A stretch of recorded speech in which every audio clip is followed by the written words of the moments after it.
Children always live remembering that this is the man who sacrificed so much so that South Africans can live in a free country. Today we say that for as long as we ensure that the ideals for which Oliver Tambo lived and sacrificed are alive and will not die, and that the ANC too will not die. For Oliver Tambo, the unity of our people and the integrity of our liberation movement was paramount.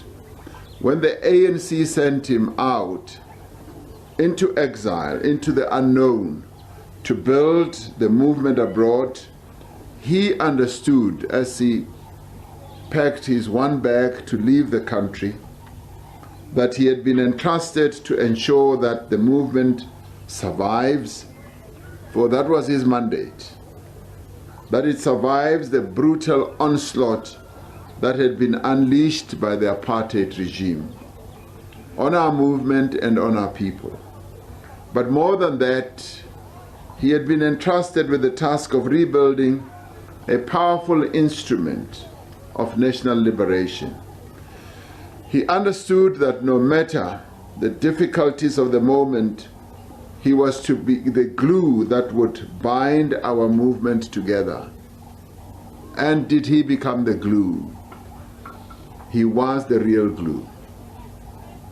A glue that bound together the members of the ANC who had left and who were scattered around the world, and those who had remained. He bound us all together and became the real glue. Addressing the people on the 68th anniversary of the ANC 1980, he spoke words that are just as true over 4 decades later. He said, "The need for the unity of the patriotic and democratic forces of our country has never been greater than it is today. Our unity has to be based on honesty amongst ourselves, the courage to face reality, adherence to what has been agreed upon, and to principle. It is only if we are united as the ANC, as the alliance, and as a country that we will be able to overcome the many challenges facing our people today." Despite the progress we have made since the advent of our democracy, millions of our people are still faced with poverty, unemployment, and inequality. But in saying that, we must acknowledge that we inherited a broken country, a country where the majority of the people had no rights whatsoever. And we have made tremendous progress to change the face of South Africa from what it was prior to 1994. However, the economic and social inheritance of apartheid and colonialism has been worsened by a number of crises. Some of the challenges we are having to face are challenges of our own making. Some are the result of forces way beyond us and also part of our history. While there have been several different contributing factors, the effects of state capture is a common feature in many of these crises that confront our people today. We see the effects of state capture in our inability to produce enough electricity to provide reliable rail transport and for commuters, and to get our goods to the ports as we would like to, and to effectively tackle the problem and the challenge of crime. State capture was both an affront to the values of O.R. Tambo and are a direct assault on the struggle to which he dedicated his life.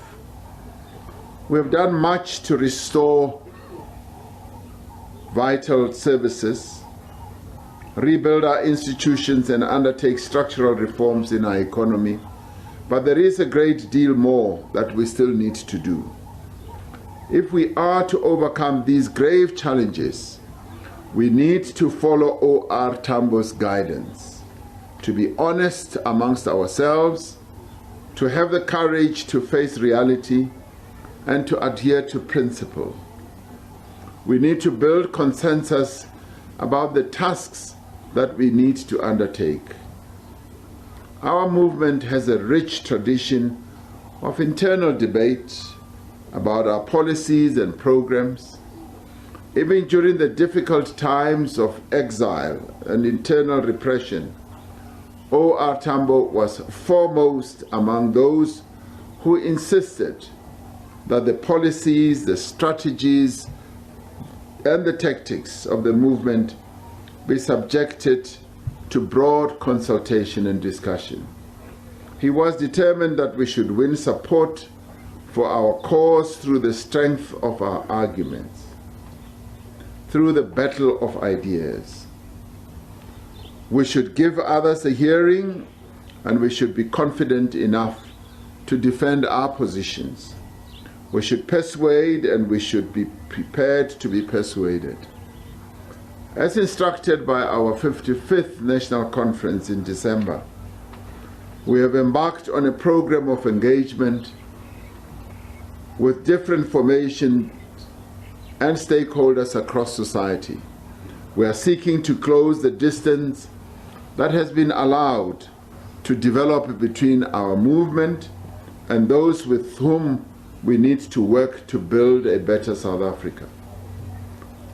O.R. Tambo was excellent at building alliances. It was thanks to his alliance-building efforts that the anti-apartheid movement led one of the largest and most effective global campaigns of the 20th century. He worked to mobilize different groupings around broadly accepted programs. He found ways for them to participate and contribute. And it is this that we are seeing even here in Gauteng. The leadership of our province is building alliances and ensuring that the African National Congress regains its position in the local government area in various municipalities. We've now regained ground that slipped through our fingers, and this we are doing through building those alliances. And when the ANC builds alliances, it builds strong alliances.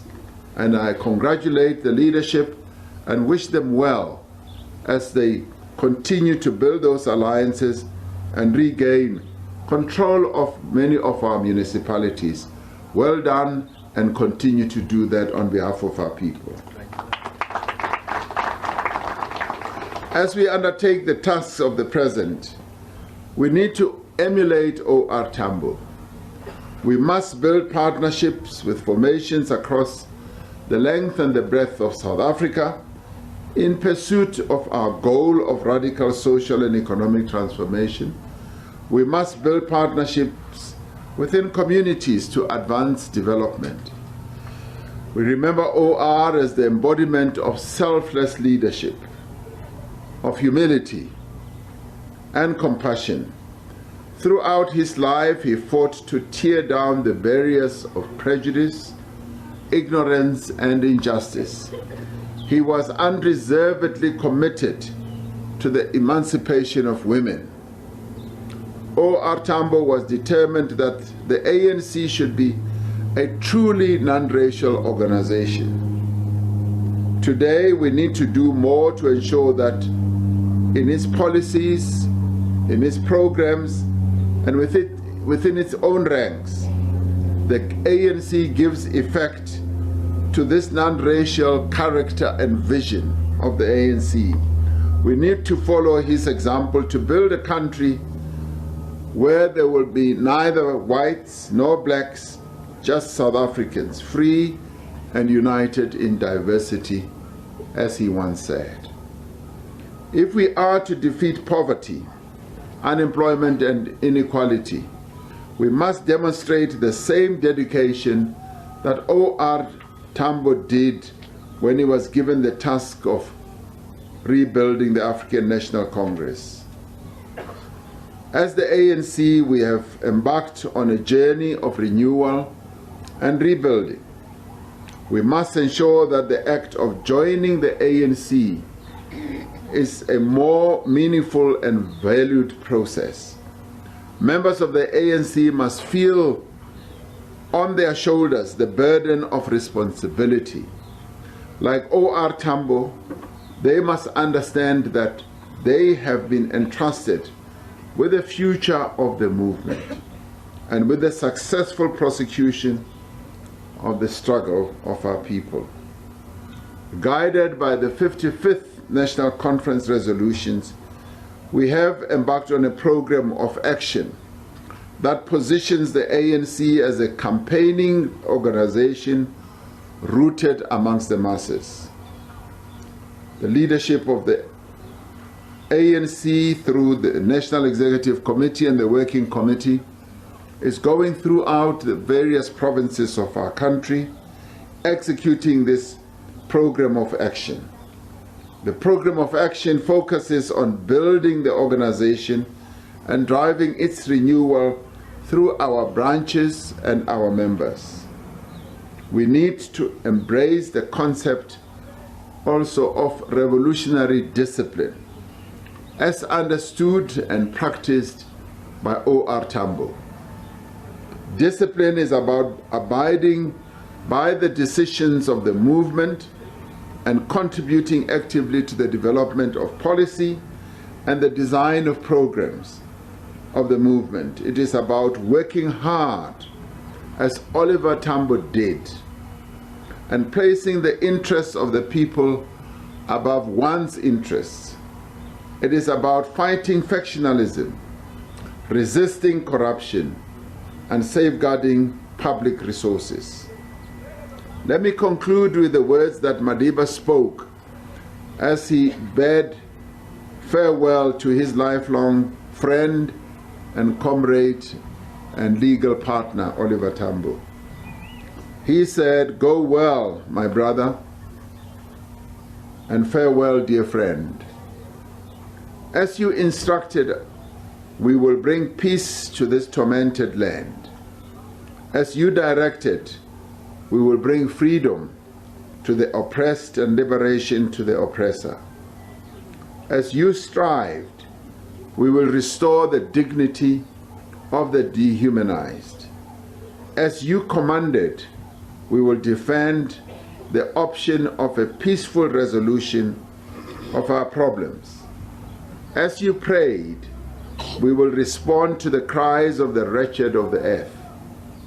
As you loved them, we will always stretch out a hand of endearment to those who are your flesh and blood.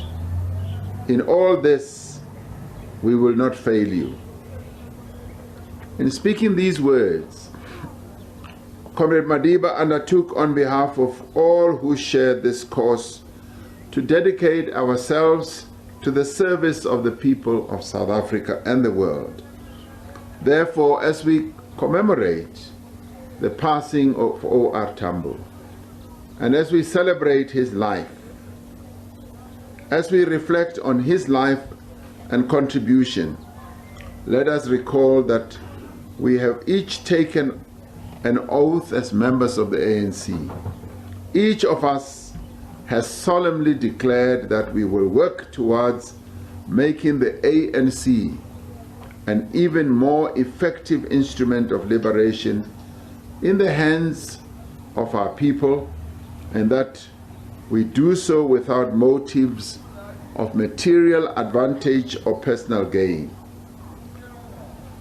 Let us, all of us standing and sitting here, honor the legacy of O.R. Tambo by holding fast to that solemn oath to bring freedom and prosperity to the oppressed and liberation to all of us, and to bring peace to our tormented land, so that with that we may be able, yes, to overcome the challenges that face our country right now. For we are resilient people, and we are people who don't give up. Oliver Tambo could have been tempted to give up, but he did not have it in his DNA to give up, because he knew that what he was doing and executing, he was doing on behalf of our people. We say to you, President Oliver Tambo, we will continue with the struggle that you waged for all of your life, and we will do so until we have prosperity for our people. Thank you, President.